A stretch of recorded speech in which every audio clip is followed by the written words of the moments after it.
Alright guys, welcome back to another Destiny video, and today we are going to be doing another PvP video. The final days of the Guardian games, so I'm going to be jumping in. This video might be dropping after their conclusion, but I'm having fun in it. And today we're going to do another Warlock focused PvP video, and it's going to be a completely different build from the last time. The last time was getting the dust off after nearly a year outside of any PvP content in this game. So we were testing out handheld Supernova 3.0.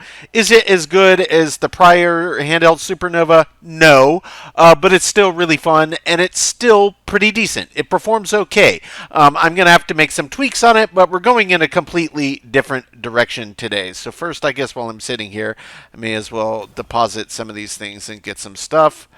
But next, what we're going to do is jump over and just kind of show you what we're doing here. You may see the Monte Carlo on my back. That is key to this build. So today's build is one that's been a classic one for me that has worked quite well in PvP, and it's kind of focused on the melee aspect of any subclass, but I particularly like it with solar. Being in the Crucible, I could easily swap that to Dawnblade, but I'll just leave it on, swap it over to, what do they call this? Daybreak. But I'm just going to leave it on may as well. I have made some adjustments to some of my aspects and what have you. But today we are going to be focusing on melees and getting melee energy back quickly.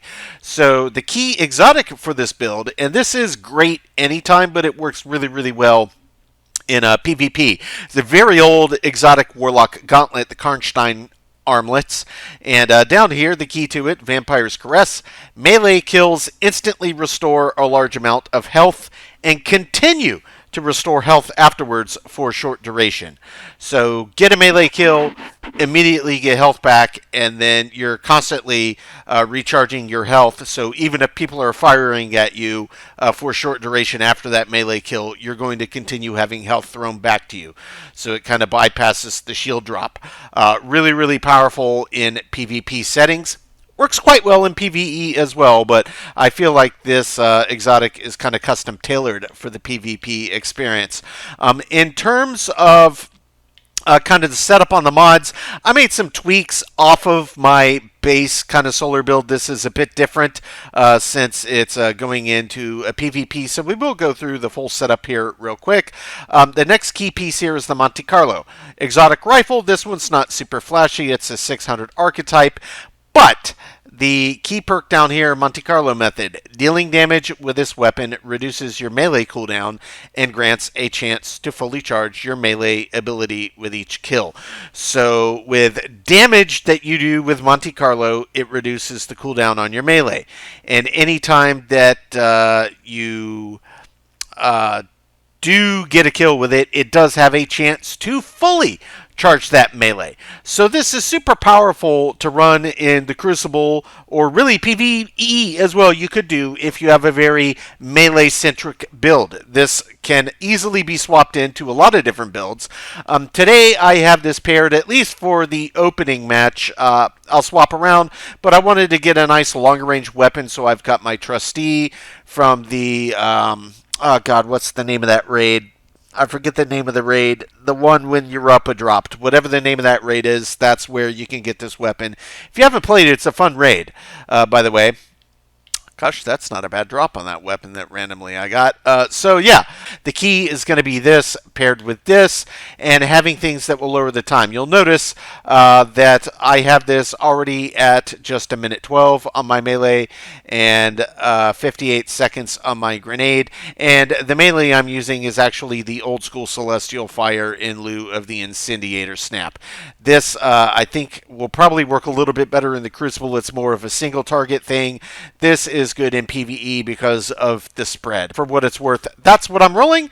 So we are just going to jump right in to the event in Supremacy again. It's a new week, so Pinnacle gear on 3 completions anyway. May as well jump in and fire it up. So we're going to test the build.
Could have got more kills, but hey, 100% secure rate, I'll take it.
Alright guys, now we are going to swap it up. We're going to get off the Monte Carlo. We're going to instead swap to the Mida, and then we are going to put on our Drang so we can get up close and personal and be in greater melee range. I'm still leaving everything the same. I'm just making a small adjustment to my weapon setup. So we're going to hop right back in.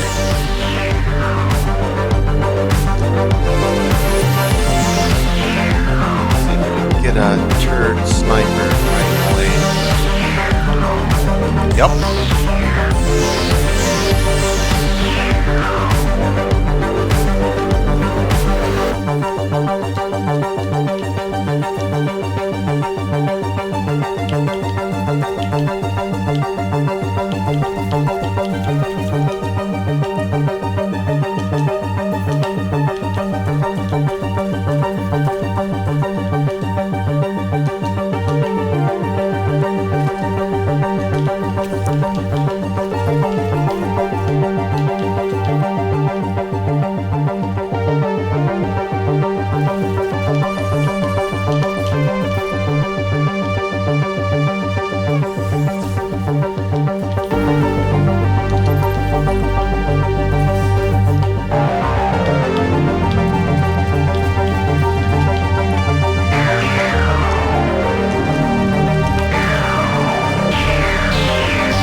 Alright guys, match complete. That's several in a row. Should give you a pretty good idea of what this is about.